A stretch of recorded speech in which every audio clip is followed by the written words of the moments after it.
Black excellence is generational wealth. Welcome to the Dripping in Black podcast, where we celebrate Black excellence throughout the Black diaspora. Here's your host, David V. Lewis. What's up, good people all across the world? This is the Dripping in Black podcast. I am your host, David V. Lewis, and per usual, we have another fantastic guest. Today's guest is Shawn Stafford. Shawn, say hello to the world. What's up, y'all? How you doing? All right, Shawn is somebody that I've been chasing for the 2 seasons that we've been doing the podcast. This is our 3rd season. He is family. He is married to my cousin, Kimberly Stafford. They are a dynamic couple. And we had Kimberly on the 1st season, and we finally were able to get Shawn in. So he's going to talk to us a little bit about, little small things that he does in real estate. Before we get to that, we always start with a very simple but complex question of who are you? So who is Shawn Stafford? I'm a very ambitious, driven individual that's became a self-made millionaire through hard work, grit, determination. And now I'm someone that wants to give back and share my story so that everyone can do the same thing I did. Yeah. And that's in essence why I wanted to get you on. This is the Dripping in Black podcast, and we celebrate Black excellence. And you are somebody who started from a beginning that a lot of us start from, right? And you were able to catapult into the success that you have accomplished. So let's start off by asking, so we see RESSCO behind you, which stands for Real Estate Service Solutions Company. Let's talk about that. What is RESCO? RESCO is a commercial real estate company. We specialize in multi-family housing, which everyone knows is apartments. So we own apartment buildings throughout Michigan and Ohio and Indiana. And, our primary mission is to, locate, acquire large apartment complexes, do some redevelopment to them, and provide quality housing to, the workforce community. And what we define as the workforce community is those individuals making anywhere between $30,000 and $80,000 a year. That's primarily our customers. But we own and manage, upwards of close to 6,000 units. Wow. And you are the founder and CEO of RESCO. Yes, sir. Started the company in 2003. I quit my job at Ford and started the company, but there was a lot of things that happened before I actually quit my job that I know folks that are in real estate have a lot of questions for me about how I got from where no real estate to 6,000 units. Yeah. And, I'm welcome to share all of that with you guys today. Yeah, that's exactly what we're going to jump right into, because I was going to make a joke and said you inherited these properties. No, I'm not Jewish, man. You can see I'm Black. Right. So that was not the case. So kind of walk us through, But to your point, there is a lot of, my colleagues that are on the level I am, or my competitors, if you will, they did inherit it, and no question about it. Or they had a lot of help in terms of access to capital. And so, it's not an easy business to jump into to get on a large scale. You just kind of got to find the right avenues to do it. But yeah, I basically started flipping houses. I grew up in Detroit. I think we talked about this offline, but single parent mother. She was 18 years old when she had me. We grew up on the west side of Detroit, stayed over off Joy Road, then off 7 Mile, then off Puritan. So, we lived all over. But, what I learned from her was a strong work ethic. She didn't go to college or anything like that. I'm the first person to go to college in my family, but she instilled in me a work ethic, and you know, I learned a lot from her. But yeah, you know, part of her work ethic helped me get into college. And you know, once I got out of college, I went straight to work for the auto companies, and I thought I was set at that point, which I was. I mean, I had a great job at Ford. I worked at Chrysler first, actually, then Ford, but I was in the what you call management rotation program. I went there right out of college, and what they do is groom you to become an executive at the auto companies. And so, you know, my mother was extremely proud because I was the first person to go to college in my family. And she thought, well, you're set now. You're working for Ford and Chrysler. You know, what else is there? You know what I'm saying? And you know, at that time, we're talking about what, 1997 or so. You know, I was making $100,000 a year, which was good money then, and it's good money now. But you know, I was traveling the world too. They were paying for everything, and you know, I had, you know, kind of the good life, you know, and I was only in my 20s. But then I read a couple of books while I was working that kind of changed my life in terms of how I looked at money and wealth. I had a great salary and I had a great income. You know, drove nice cars and everything else. But two books I read, one was Rich Dad Poor Dad, and the other one was Think and Grow Rich. What they both had me focus in on was my net worth. And you know, how it's calculated, and you know, how you grow it. And you know, most people don't even know the calculation of how to calculate your net worth. If you ask them, like, you know, what is the math calculation? It's so simple, but you know, most people don't focus on that. But when I calculated while I was working at Ford, you know, I had basically a negative net worth. And the reason why is because if you know the calculation, is basically your assets minus your liabilities. And you know, I had a ton of liabilities in terms of, you know, mortgage, car debt, everything else, and credit card debt. But I didn't have a whole lot of assets. And so because I had way more liabilities in terms of all the debt, I had a negative net worth. And so what I set out to do was figure out how I can increase my net worth by buying appreciating assets. And, you know, when I talk to folks, people always ask me, you know, what's an appreciating asset? You know, the simple fact is a car is a depreciating asset. As soon as you take it off the lot, it loses value and depreciates value.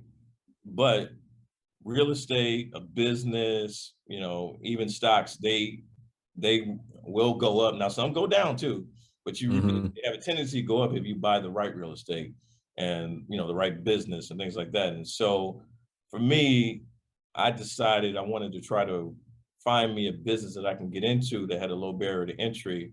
And that's why I chose real estate. Yeah. Wow. That's a great walk through that thinking, man. So at what age were you when you read those two books? I was 27. Yeah, 27. 27. So yeah, I graduated from college, man. I was 22. You know, single. You know, I hadn't met your cousin yet. So yeah, I was living a good life, man. You know, I had a good job before, you know, and I was living it up. But, you know, reading those books changed how I thought about it, because growing up, you know, with humble beginnings, you know, growing up poor, you know, you always wanted to be rich. You know, somebody I watched on TV all the time was George Jefferson. And I swear to God, I was like, I love his character, because he was a black man that didn't take no shit from nobody, and he had his own money. And I was like, you know, that's a man that made his money, and it didn't come from athletics. It didn't come from, you know, entertainment, and it didn't come from the streets. You know what I'm saying? So, you know, that was something I looked at, and I was like, wow, you know, at some point I'd like to be wealthy and rich. And I thought working for someone else would make me wealthy and rich. And if you get at the highest levels of Ford and everything else, you can be. But that's not always offered to us. And it's dependent on somebody else and not yourself. And so, you know, growing up, you know, you saw a lot of guys in the street making money, and they was making big money, but it never lasted. And so, you know, I dabbled in little stuff, very petty stuff. But I saw like my cousins and friends, either get killed or go to jail. I was like, it's got to be another way to do this. It has to be. Yeah. You know what I'm saying? It's too many people out here making money, and they ain't got to look over their shoulder whether there's somebody trying to kill them or with the police about to lock them up. And so for me, I didn't really figure it out when I was in high school and stuff like that. But a teacher in high school, put a bug in my ear to go to college, and she really helped me get in there. And I didn't even think about college, but she really like kind of took me under her wing and made me believe that I could go to college. And then once I did go to college, that kind of changed my life as well. And there was all these moments in my life where it changed. Yeah, I want to park there for a minute. So what high school did you attend? Went to Cooley High in Detroit. Yeah, Cooley High. So this, you can't ask for a better name or a biography, right? You attend Cooley High. Would you say you were an academic scholar at Cooley High? No. I mean, I would say, I was on the basketball team there, but I wasn't like, we had a good team back then. That was back in the late 80s. And that's when we had won 3 championships, but I was on the bench, man. I wasn't a star athlete, nothing, but I was still geeked to even be on the team. But I would say academics kind of came easy for me, if you will. I mean, I didn't really try that hard. But the teacher that was in my ear, I think she saw a couple of my papers and stuff like that. And then she asked me one day, what are you going to do after high school? And I just said, I don't know, I'll probably go work in a factory or whatever, you know what I'm saying? But she was like, you ever thought about going to college? And I was like, nah, I mean, I can't afford it or whatever. And so, what she put me up on is, there's all kinds of scholarships out there. You can get loans. And, I took the ACT and I got a 14, which is a terrible score on the ACT. So, but she worked with me though. And she said, look, I'm gonna work with you, try to help you out. Because I think you can definitely get into Michigan State. And so, I kind of, because she took an interest in me, I just felt something from that, and I felt an obligation to at least try. And so by taking her tutelage, I was able to get a much better score, got like a 21, 22 or something like that. And I was able to get into Michigan State. And Cooley High, it's all Black. I mean, like we had maybe one white guy that went to the school and it was 3,000 people. But then going to Michigan State, it was the complete opposite. You're talking about 40,000 and it was only 5% Black. But it was a change in my life, but a welcome change, because I think what a lot of us get caught up in is our environment. And that's no doubt all you see, and you think that's all there is. Yeah. Once you get out of your environment and you see all of these other avenues, the world opens up to you. Yeah, man. Teacher taking an interest in you and then getting exposure to a world outside of one of your own are great lessons. Do you get to be founder and CEO of RESSCO without your journey through college? Oh, no question. I can still do without college. College, I advocate college, but I don't say it's a requirement, and what I tell folks is that, college, you learn skills there. And when I speak in high schools and stuff like that, what I, tell folks is, you have to acquire skill sets, whatever that might be, because that's how you make money, is through your skill set. Okay. So no different than an athlete acquires a skill set, becoming a great basketball player, football. He has a skill that very few people can do. Okay. A musician has a skill that very few people can do, and that's why they get paid a lot of money for it. So college allows you to go and acquire skills if you don't necessarily have those other unique skills. Now, you can learn those skills somewhere else, but it's a good avenue to go learn critical thinking, problem solving, you know what I'm saying? High level writing, decoding complex math problems. So those are things that you learn because you will use that in whatever profession. If you own a business, there's tons of problems that come at you all the time. And you got to be able to, figure out and decode that problem. You know what I'm saying? Critical thinking is being able to analyze a situation and come up with the right idea to overcome whatever that situation might be. And so that those are things you learn in college, because they give you like different scenarios and things like that that you'll learn in like in breakout sessions and things like that. So that's why I do advocate it, because it allows you to elevate your brain, so that you can tackle whatever you want. But you don't necessarily have to do that. You can learn on your own. It may be take a little longer or whatever, or you might zero in on what your passion is and learn it quickly. But the key thing is developing skills. That is the key thing. You got to develop a skill. Develop a skill set. I want to jump in because I think what you said is so priceless, man. The critical thinking. I always say our kids, and I'm a teacher by trade, and our kids are critical thinkers. They think critically about things they want to think about, but they may not realize that they're using that skill.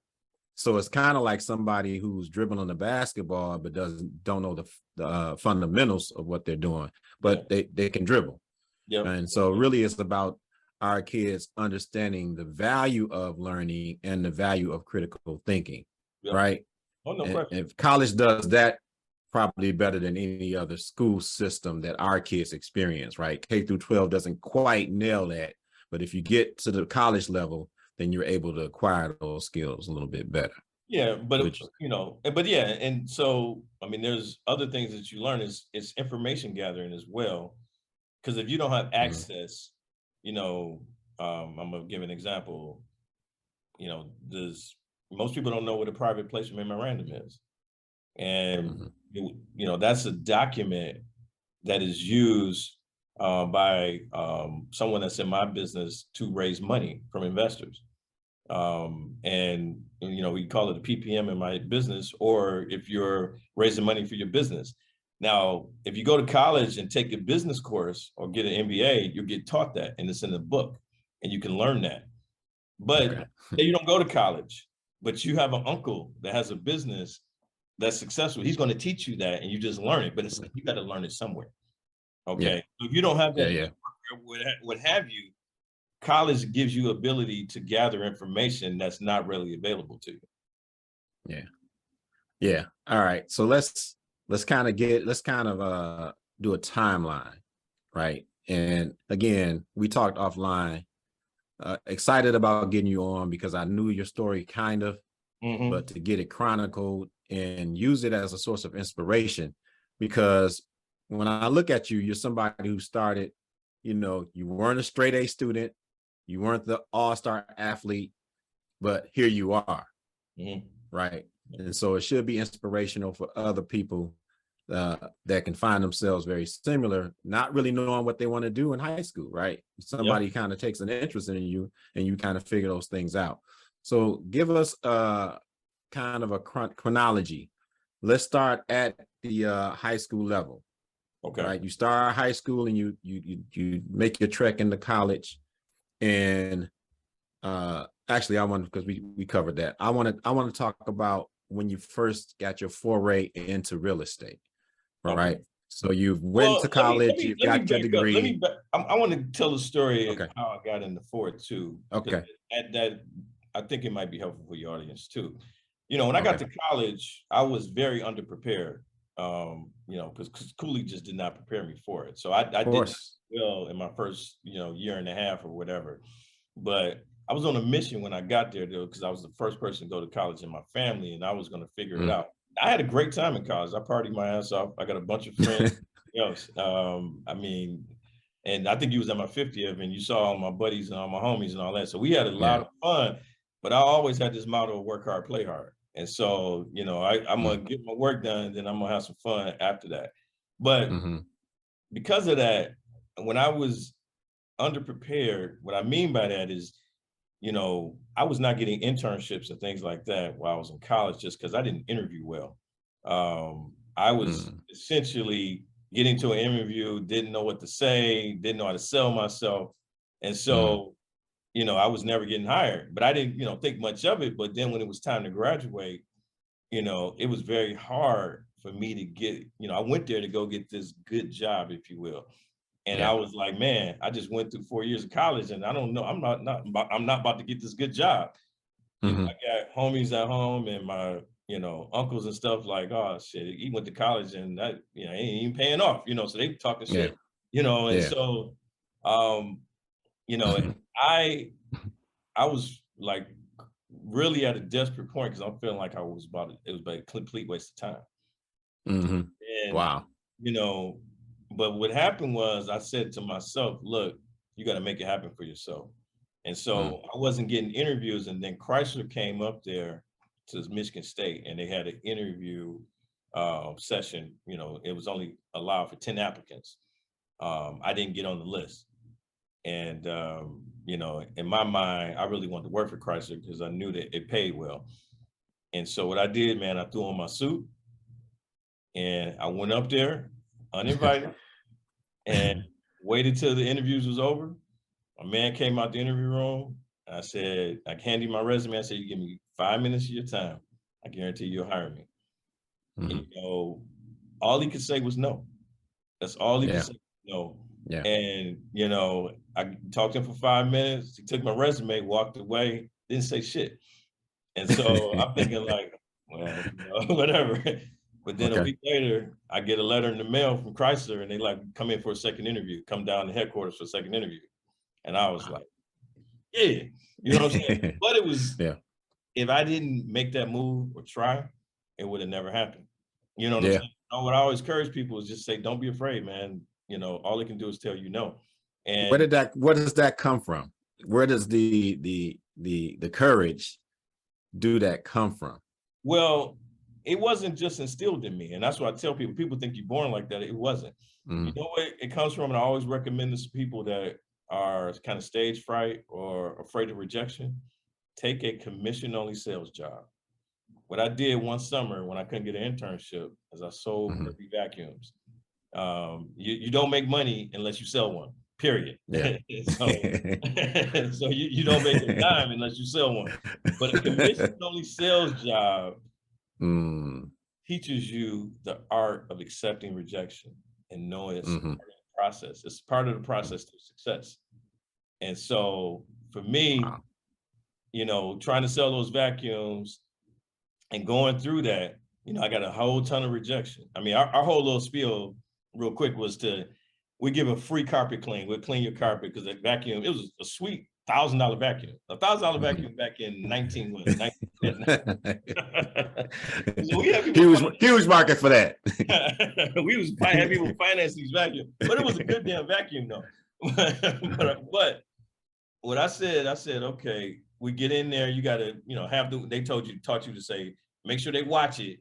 And then what you do, most people think they're clean, but there's a lot of shit in your carpet. So once you pull that dirt up, put it on this little sheet, and then you put it in their face and you got them sold. But, it didn't work all the time, but I was able to overcome my fear of rejection because I started to sell something. You know what I'm saying? And once you start doing that, then you feel like, okay, I can do this. And so, but it helps you overcome that fear of rejection. Then I started making some money. And so I always tell people, take a commission-only sales job. That'll help you overcome that fear of rejection. You know what I'm saying? And so that was where that courage started to come from. But you got to be able to understand that everything is not going to go your way, and you cannot, be deflected when you get rejection because it's just a part of life. And so that's a fear you have to overcome. You got to figure out some kind of way to overcome that. Yeah. So you get the job at Ford, and then eventually you get into real estate. Talk about your jump into real estate. Yeah. So at Ford, again, great job, traveling all over the world. I mean, I hadn't gotten on the airplane until I got that job. And so that was my first time at 23. They flew me to Germany and flew me to Japan, Mexico, all of this stuff, man. And it was, I was living the life. I loved it. Making $100,000 a year. It was great. But, I was in purchasing at Ford. And so I was the guy that negotiated the price for all of the glass in the Ford vehicle. Guys on the other end was the guys that called on me and they were the suppliers. These guys were multimillionaires. And I'm looking at them. Yeah, they paying for me to, for lunch and dinner and all that kind of stuff, taking me to ball games and all that. Mm-hmm. But, these guys are rich and I'm not. And I'm trying to figure out like what's going on here. Like, so I'm thinking like, how can I be them? And so that's when I read the 2 books I told you about. And once I read them, it changed my whole way of thinking. And so what I did is after I read it, I looked at, basically, if I stay there for in 10 years, where will I be? And I looked at the job that I could get in 10 years, and it was probably director level or something like that. But I saw what I figured out I looked at what that person made. And I was like, the sky's the limit. There is no ceiling. There is no cap. And it's not dependent on someone else. And so then I thought, okay, what business can I get into where I don't need, millions of dollars to start it or thousands of dollars to start it or hundreds of thousands to start it. And so that's when I said, okay, let me try to flip houses. And I met a guy, this guy named Gilbert Williams, who was a real estate agent. And he said to me one time we were at a barbecue, why don't you become a landlord? And I was like, man, I'm not changing no toilets and doing all that stuff. He was like, come on, man, I ain't doing all that. He said, you can own the company and have other people do it. And that's when it was that light bulb clicked in my head, like you can own the company and have other people do it.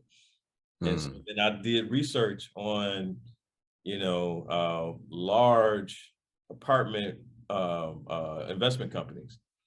So the Village Greens, the Heyman companies, these are all large companies that have been in business since the 1920s. Yeah. My Jewish colleagues, their fathers and their grandfathers started these businesses, 50, 100 years ago. Something I preach now, generational wealth, they handed it off to my colleagues and they inherited it. But I was like, I could do that. And so I figured out, I've developed a plan to get into the apartment business. And so, but it had to start. The reason why I started with flipping houses because I needed cash. Yeah. So I figured out that, okay, I could buy a house in Detroit for maybe 40,000 because I had some savings and I had credit cards. Maybe 20,000 into it and then sell it for 100,000. And so that's how I got started, was buying single families, 2 families, 4 families, using my own money and but flipping them. Now I wasn't the only one doing it at the time. I had some homeboys that was doing the same thing. A couple guys worked at Ford too, and some other guys. The difference between me and them, as soon as they made maybe a $30,000 or $40,000 lick off of selling the house, they bought a Benz or they bought, they went out and bought a bunch of jewelry and all that kind of stuff. I was just stacking. I put it in the bank and I bought another property. Just kept reinvesting it because my thing was that was very short-sighted. I wasn't trying to make money, that small money. I had a bigger vision to where I wanted to be like a Village Green or be like the Heyman company. I wanted to build a bigger business. And so that little short-term gain of, buying a Benz or buying a bunch of jewelry, all that, I said, I'll wait for that. I'll get that eventually. You know what I'm saying? Let me reinvest this because for me to get the real money, I got to buy bigger buildings. Yeah. So the initial start was flipping houses and then stacking that cash. But the biggest start, and this is what I always preach when I go into schools, is good credit. Good credit got me started. Good credit got me started because I was able to borrow money from the banks. And I was able to, leverage my good credit and the fact that I had some savings. And so the 2 things I teach, young kids, because they're just starting out, keep your credit 100% clean. Do not screw it up because it will come back to bite you. And then save 30 cents on every dollar. 30 cents on every dollar you make. I don't care how much it is. Save 30 cents on every dollar. And put it away and stack it and let it grow. And eventually you'll have enough to where you can invest it. But save 30 cents on every dollar. So adjust your lifestyle to 70% of your income. So, you know, if you make 100,000, you should be saving 30,000 a year. And then you know, after a couple of years, that 30,000 is going to turn into 150,000. Yeah. God, that takes discipline. That takes real discipline to live off 70% of your income. Yeah, man, there's so many questions and stuff that I can ask you. We'll be here forever. So what I want to say is so let's go back. You said you had a negative net worth. How old were you then? I was 27, 28. Yeah. 27, 28, and you are 50 now. 50 now, yes. What is your net worth now? In the multi-millions, my brother. The multi-millions. But it's been like that for the last 10 years. And all right. So in your 40s. Growing. Yeah, it's been growing ever since then. It was in the multi-millions when I was in my 40s. Yeah. And so the teacher that kind of pushed you towards college, the learning in college, the books, Think and Grow Rich and Rich Dad, Poor Dad, and then putting it into action. Yes. Right. Yeah. Because, you know, I was having a conversation with a few of my friends, and we reflect and we analyze, but then the implementation, we tend to go back to reflecting and analyze, and we stay in between those two steps. And the risk taking is at the implementation stage. At some point, you just got to jump in and do it. Risk taking is huge, and you know, I'm saying entrepreneurship isn't for everybody, and I do always stress that. You know what I'm saying? Not for everybody, because there is sleepless nights, because your money isn't guaranteed. You know, you got a job, your money is guaranteed. You know, you're gonna get paid every 2 weeks or every month or whatever. But it's not guaranteed, so it's not for everybody. You got to have the stomach for it. But you know, my thing is, if you are going to go into it, you know, I kind of say a few things you always got to keep in mind. Dream big. You know, you got to kind of figure out, okay, what is your pot of gold? What are you dreaming for? What do you want? And then once you know that, and once you have that in your head, because everybody's dream or pot of gold is different. You got to, you know, figure out what is that for you. Then you need to put a plan in place. How are you going to get to that dream or that pot of gold? What is the plan of action to get there? You have to write that out. That's what people call business plans, things like that. You got to put a plan together to get there. You can't just dream about it, want it, but then don't put no plan in action. Now, you may not know how to get there. That's where you take counsel.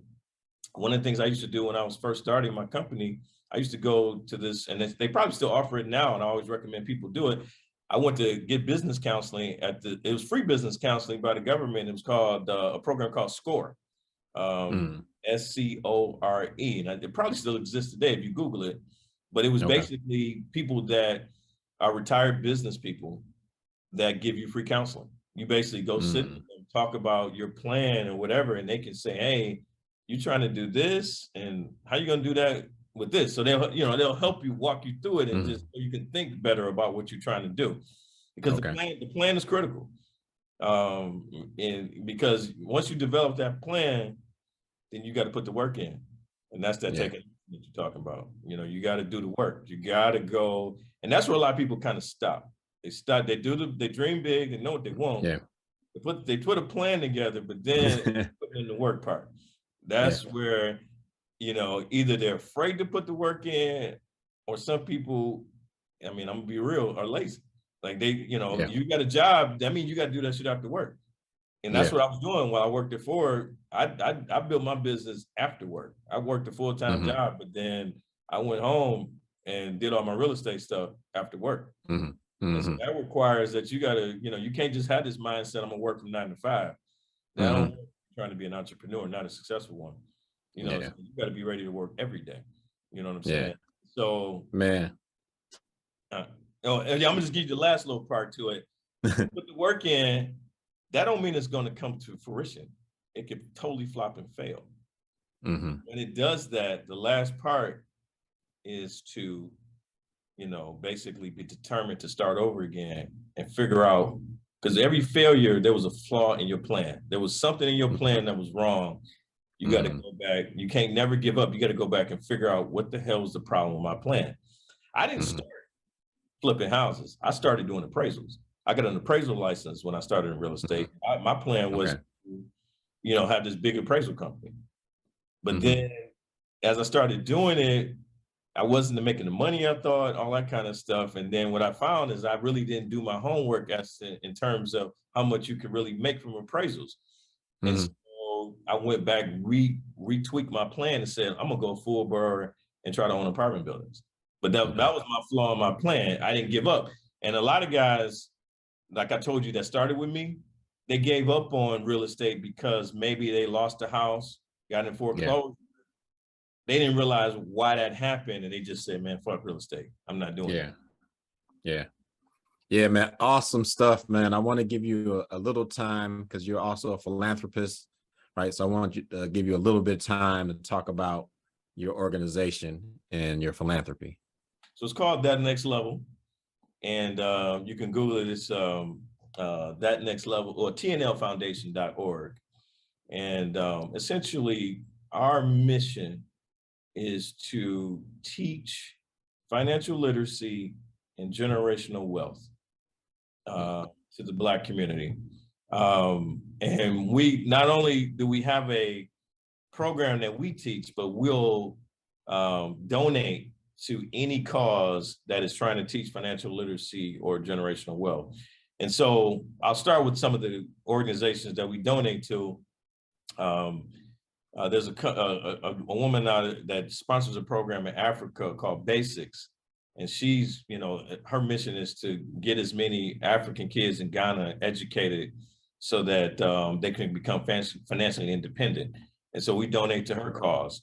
Our church, Plymouth United, has several scholarship programs that are helping to kids build skill development, because I'm a big thing on skills. I always tell people, they're always like, I want to make a lot of money. I'm like, okay, what do you do? Okay, why should I pay you some money? Why should I pay you anything? What the hell can you do? If you tell me I don't have any skills, then that's where you're broke, because you don't have skills. You need marketable skills.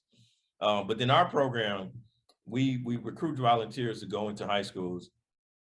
We partner with Junior Achievement, and the whole purpose of it is to teach all of the financial literacy things that I told you about: good credit, budgeting, investing.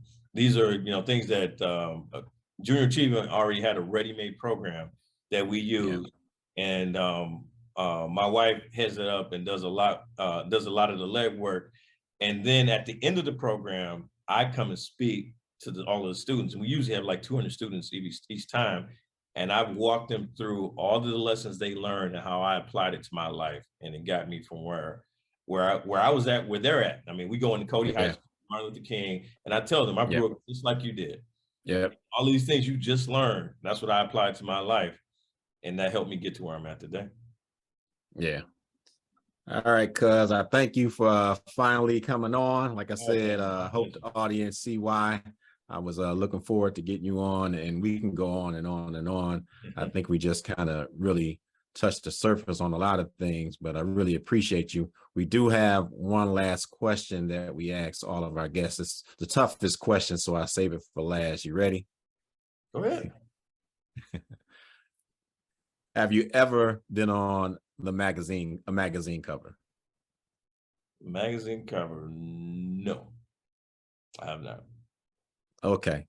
So from Cooley High to Michigan State to Resco, oh, don't forget the Ford company, no magazine covers. I've been in magazines, but not on the cover. All right. Well, one of the things that we do for all of our guests here at Dripping in Black is we place them on the Dripping in Black magazine cover as a thank you for coming out. My producer, Shawn Smith, is putting your cover up for you. All right. All right. If you look over my shoulder, you'll see quite a few of the guests from season 1 and season 2. There's your lovely wife up there. I see it. Dope. All right. So that is a parting gift that we give to all of our guests as a thank you for coming out and sharing their story with us. We will send that to you in the mail at a later date.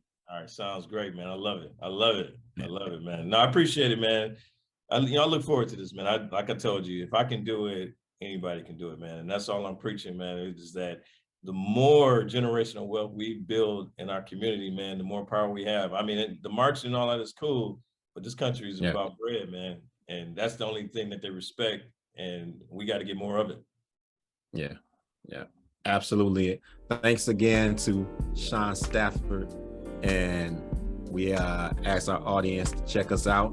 Don't forget, we have the DIBK Drip Shop. It's open. Go to dibkdripshop.com to cop your Dripping in Black merch. But thanks again to Shawn Stafford. Appreciate it, my brother. Thanks for having me. And that we haven't figured it out even today, that they're not the standard. Yeah. We are the standard. I mean, you just think about our history and all we've overcome and where we are today. Yeah. There's no competition.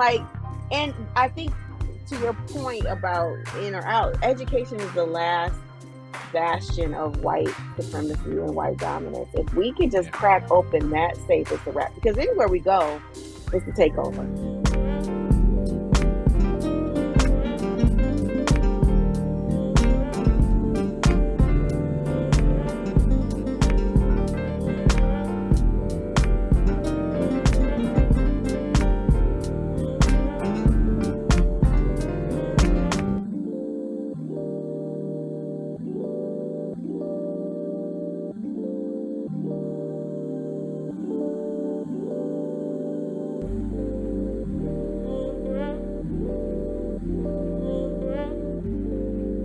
You have just experienced a Dripping in Black production.